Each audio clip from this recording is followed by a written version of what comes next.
is just fantastic. Captain's log, subdates 250827.f. As we traverse yesterday's dump site of humanity, I wonder if that same species would like to simply expedite No Lives Matter by jumping into the drink to save me having to use my missiles.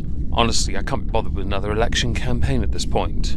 Hello everyone, welcome back to another video. Today we're going to be taking a look at, the Rolling Stone top social media influencer creators for 2025. There are 25 of them, and I'm not going to lie, of all 25, I've only heard of 7 of them. I think though it might be 8, as I believe somebody who features higher than Kai Cenat actually works a lot with Kai Cenat. Number 1 is iShowSpeed. You go further down the list, and Mr. Beast is lower than I expected, considering he has one of the, if not the largest following anywhere. But you know what? Doesn't matter, does it now? At number 8, we have the person who I'd like to focus on today. That would be Hasan Piker.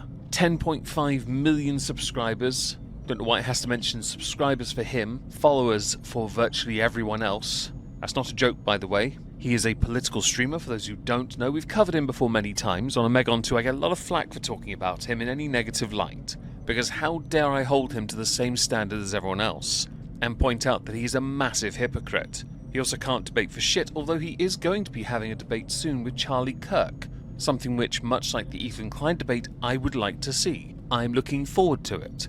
I'm keen to see what Hasan does, and if he comes in at all prepared for it. If you want to be argumentative about whether or not Charlie's any good or not, go ahead, do it in the comments. Drive up the engagement because the past 2 videos have sucked so bad. That's my fault, of course. How dare I talk about a hot topic? With Hasan Piker, he features within the top 10. Not a surprise. When it comes to left-leaning political commentators, it is arguably he that resides at the top. And with the bad optics on Destiny right now, he's not featuring anywhere near the top 25, because he would make all left-leaning political commentators look like trash. That's not to say Hasan does any better. Certainly the discussion concerning nudes, that one doesn't help, okay? But, focusing on the subject of what he produces, he is the biggest, he is the most well-followed, and known. He's a crap debater though, he can't deny that, although he will, and then ask for specifics, and then do the debate me bro pedantic semantics. It's cliche. I keenly await that with Charlie Kirk. Hasan features at number 8. Rolling Stone, who I've given much stick to in the past, their top 100 guitarists, by the way. Not okay. Don't try me. It was embarrassing. The biggest socialist in streaming isn't slowing down. His bored voice would beg to differ. Quote, "People are looking for someone willing to fight against the Trump administration," Piker says, and he's up for the job. A popular vote, a massive mandate, and some results so far, debatably good or bad, would beg to differ.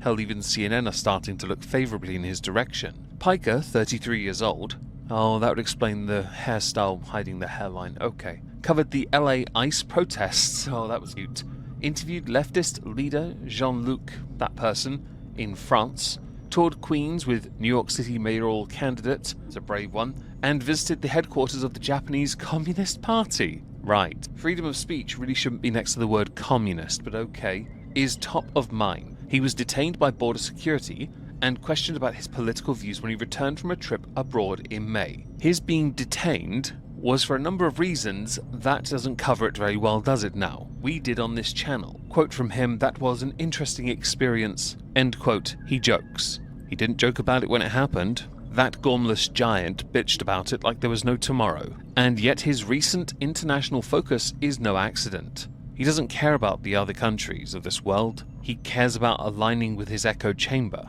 which is mostly derived from his own chat. Quote from him though, "Solidarity with other working class movements all around the world. It's a united struggle." Well, I'm working class. I promise you don't speak for me. You can't speak for me, my country, my people, my values. Our values.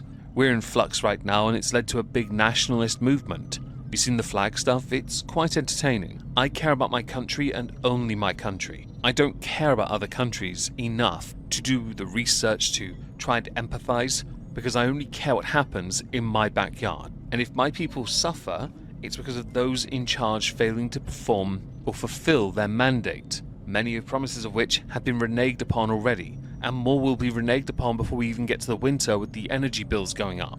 when it was promised they wouldn't. Cost of living matters, our bins being taken on time matters, equality matters, not inequality. Hasan, you're not as interested in any of that, and this puff piece statement, this fluffy little pile of crap, it doesn't actually paint a genuine picture of who you really are. You only think, though, people who can bench over a certain amount can talk about you, and people that watch all your streams can talk about you. Problem is, if I took all your streams and cut all the dead air out, truncated it down from the 8 to 10 hours you'd stream, I would end up with about 228 minutes.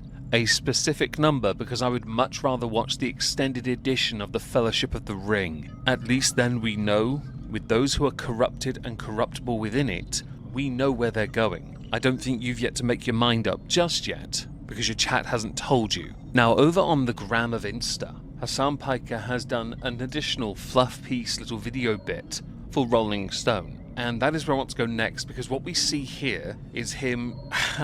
you know what? I don't want to spoil it. Let's just dive into it so you can understand the annoyance at hearing someone be as disingenuous as he is in video form. Especially if many of us, I'm sure many of us have, seen his content enough to know this is not even the real version of him. I don't think he knows who that is anymore either, though. What's up, everybody? I just wanted to give a quick shout out. I'm very honored to be a part of Rolling Stone's most influential creators. I can promise you, Mr. Piker of Hasan, it is not the flex you might think it is, nor the honor, although I'm not entirely sure you're sincere about that part. Again, I have laughed far too hard at some of their top 100 lists. The guitarist one really pissed me off. If you can find where Steve Vai is and tell me why he deserves to be there, I'm gonna ban you. Also, I'm sick and tired of seeing people put Jimi Hendrix at number 1. The man just abused a crybaby, seriously. And if, out of context, someone hears that, they're going to think it sounds like he's a child ABUSER. No, a crybaby's a type of wah pedal, okay? That's all he did. I might be a bit annoyed about that still. Back to you, though. To be honoured to be in this influencer thing means very little. Especially when you take into account that only within the United States does it have a decent digital circulation. Sitting 15th in America, that is. But the disparity between that and number 1 is just over 4 times. Add to that the impact of it on social media as a whole, it really doesn't have the reach, so these fluff pieces are just clickbait. It's definitely not an honor that I'm taking lightly. It's something that I believe I carry the responsibility, the weight over my shoulders. Well, they are quite large, so I'm sure they can carry like Atlas the world on your shoulders. Congratulations for that. May I just be the person to say, if you really believe you, bored-faced, multi-screening, sat in front of a computer for 8 to 10 hours a day, you've been to one protest, you've been detained once, had your global pass revoked, standing up to Trump when that doesn't mean shit really, does it now, these days especially, makes you somehow an avatar for the left, I think you're one of the worst, if not the worst, possible representative for this side on social media. And I will hold that position for a while because you've yet to ever admit when you're wrong, even when you're proven wrong. You're too prideful, too arrogant, too full of yourself. You support the Houthis, you support Hamas, you support Hezbollah. There's another hate group as well you support. Which one was it? You know, it doesn't matter. You support all the bad people on this planet because I'd believe you support North Korea if given the chance. You're a nepo child that came from privilege. You've never known genuine hardship. Even when your father ran out of money, you still got given opportunities by your uncle. You're a multimillionaire champagne socialist whose greatest accomplishment is slowly destroying his own mental health by being even more poisoned by what he claims to believe and ignoring the genuine suffering in the world under the guise of but Trump man bad, Asmongold man bad, Ethan Klein man bad. Just wanted to say, very excited for doing more work in this field, in the field of politics. There are many within the realm of politics or political commentary on social media who look at you and see you as a pinnacle for everything that is wrong with leftist politics. I have covered those people on this channel for calling you out repeatedly because you are one of the most protected streamers, yet you have broken the TOS on Twitch so many times, and doxing was a great demonstration more recently. That was a funny fumble, wasn't it? Where you did in fact dox the wrong person in your chat. You bullied and harassed them. You've condoned bullying and harassment of people as well, innocent people. You are pro-terrorist organization, which is horrendous. You back communism, yet communism is control. You claim socialism, yet socialism has never worked. At the same time, though, you are incredibly well supported. So it's fascinating to see this all unfold in real time. Especially in 2025, as things are worsening at an alarming rate, as all of these companies and corporations and the media are almost completely servile to the Trump administration. Yeah, I don't believe that's the case at all. Many of these major corporations and companies have had to learn the hard way what happens when you promote DEI, very far left-leaning ideals, because then when they're suffering for it, they have to come crawling back to try and regain their profits. The more casual voter is remarkably influential. It is why so many of them voted to annihilate Kamala Harris, who we've barely heard from since she was defeated. Same for Biden, I might add, even though he didn't really, compete in that election. He had no choice. The guy's a geriatric and had been for 4 years, much of which has been proven to be true since he left office. Unlike Trump, who recently signed a peace deal between two countries that have been warring for generations, i.e. Azerbaijan and Armenia. You know all about Armenia, right? Your uncle was a very fond denier of a certain genocide there. Or how about the fact that he brokered a deal with the EU by jacking up the tariffs on purpose to force them to come to the table to lower tariffs from the imports to the EU, which then meant he would bring them down if they brought certain tariffs down as well. These are big moves. And I believe after his more recent meeting with the South Korean president, they're going to yet again try with North Korea. This is a big deal, this. But of course, Trump man bad still. Okay. We have to fight back more than ever before. It's an even worse predicament than the first Trump administration in 2016. So I hope that you guys will continue along with this journey alongside myself, side by side. I want to give you, for those who aren't frequenters of his streams, how the side-by-side works. He talks, you listen. You say anything that runs counter to even a modicum of any point he makes, he'll blast you for it. Publicly, he'll shame you for that. It's very much tribalism, but with him as the figurehead, and the captain, and the boat. It's very strange. Fighting back against the Trump administration is a load of bollocks. The man only gets one more term, this one. Ride it. It's the best you got.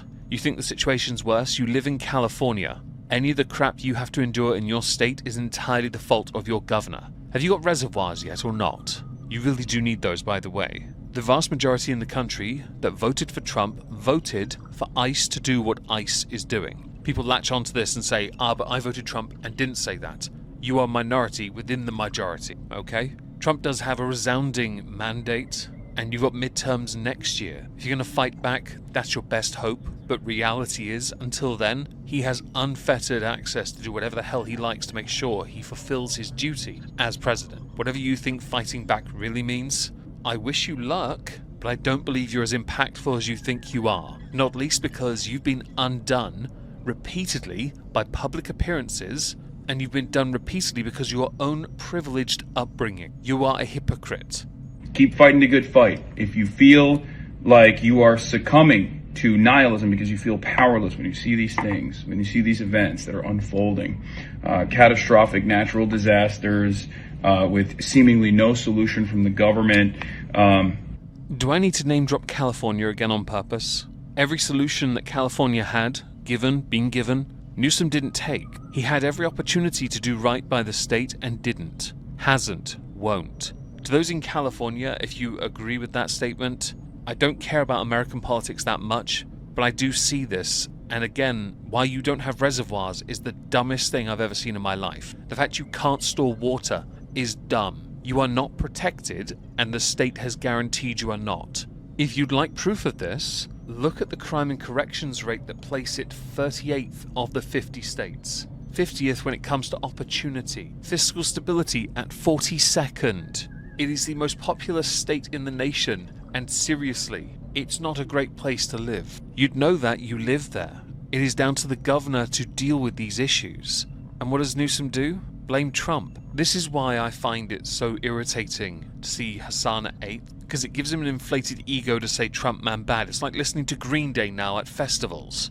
Boys, you couldn't be more bitch-made at this point if you tried. And I was a massive Green Day fan for so long, but the politics shit you now promote, just being anti-Trump cause, anti-Elon cause, makes you look like corporate shills. The same applies to Hasan when it suits him or when they send him expensive clothing for his, quote, hobby. Now, as we reach the end of this, because I don't think it right I bleat on for too much longer and it would make me look incredibly, well, crappy, wouldn't it now? As if I don't already look crappy. I'd love to know what you all think, so please do let me know in the comments down below, because engagement's really important and we suck at it. If I don't see you on Twitch later for some Star Trucker, as we quest for level 50, I hope you'll have a marvellous day and thank you so much for listening.